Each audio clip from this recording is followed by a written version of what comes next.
आदरणीय हरिभक्त परायण गुरुवर्य काणेबुवांची खूप सुंदर रचना आहे, ती सांगून मी पुढे जाणार आहे. आपल्याला संस्कृत सुभाषित माहिती आहे, शतेषु जायते शूरः सहस्रेषु च पंडितः वक्ता दशसहस्रेषु दाता भवति मानव. हे सुभाषित सर्वांना माहिती आहे. मग म्हणाले किमान सुवर्ण मध्ये साधावा लागेल. आम्ही साधी प्रापंचिक माणसं आहे, आमच्या पातळीवर आम्ही काय करायचं? तर त्यांनी एक काव्य रचलं. शतेषु जायते शूरः असे सुभाषित सांगते. शतेषु जायते शूरः असे सुभाषित सांगते. खरं याला काव्यावली असं म्हणूया बरं.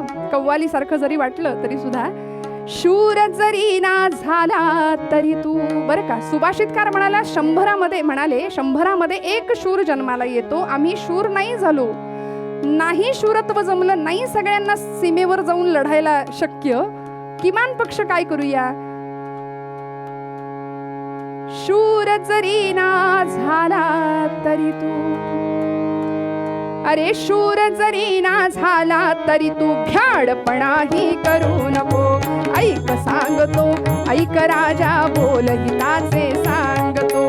ऐक सांगतो, ऐक राजा बोल हिताचे सांगतो.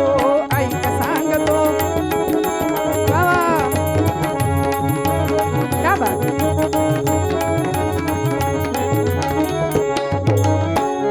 सहस्रेषु च पंडितः असे सुभाषित सांगते. काय सुभाषितकार म्हणाले? 1000मध्ये एक पंडित जन्माला येईल.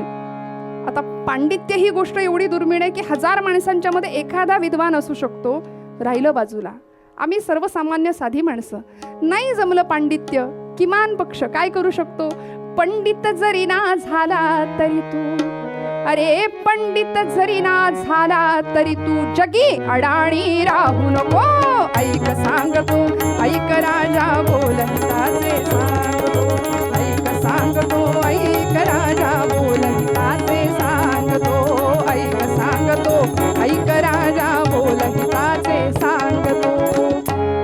वक्ता दशसहस्रेषु असे सुभाषित सांगते.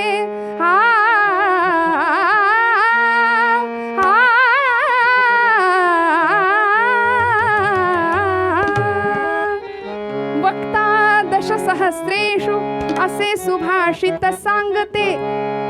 आता थोडं शब्दांकडे लक्ष देऊया. वक्ता जरी ना झाला तरी तू, बरं का. अरे राहिलं बाजूला, वक्ता जरी ना झाला तरी तू खरे बोलण्या भिवू नको. ऐक सांगतो, ऐक राजा बोल हिताचे सांगतो.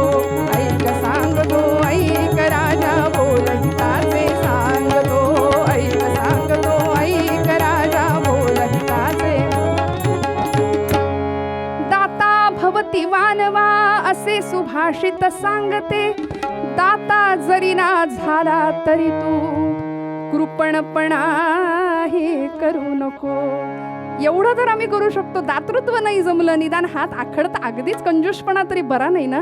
देव देश धर्म कार्यामध्ये सढळ हाताने आमचं योगदान केव्हा पडेल असं आम्हाला वाटलं पाहिजे. सावरकर म्हणायचे, देहाकडून देवाकडे जाताना मध्ये देश लागतो हे विसरू नका. त्यामुळे या देशासाठी, या धर्मासाठी आम्हाला काही करता येईल का? बरं, दुसरी गोष्ट, नारायण हा विनवी तुझला प्रेमे जोडून हात. हात जरी ना दिला तरी तू. काय गंमत आहे, एखाद्याला मदतीचा हात द्यावा असं सांगतात. राहिलं बाजूला, लोक म्हणतात आता काळ असा नाही राहिला मदत करायचा. एखाद्याला खड्ड्यात पडलेल्या माणसाला हात द्यायला आम्ही गेलो खाली तर आम्ही खड्ड्यात आणि तो वर, अशी आजची परिस्थिती. मग काय करायचं? आम्ही काय करायचं? कवी म्हणतात, हात जरी ना दिला तरी तू घात कुणाचा करू नको. ऐक सांगतो, ऐक राजा बोल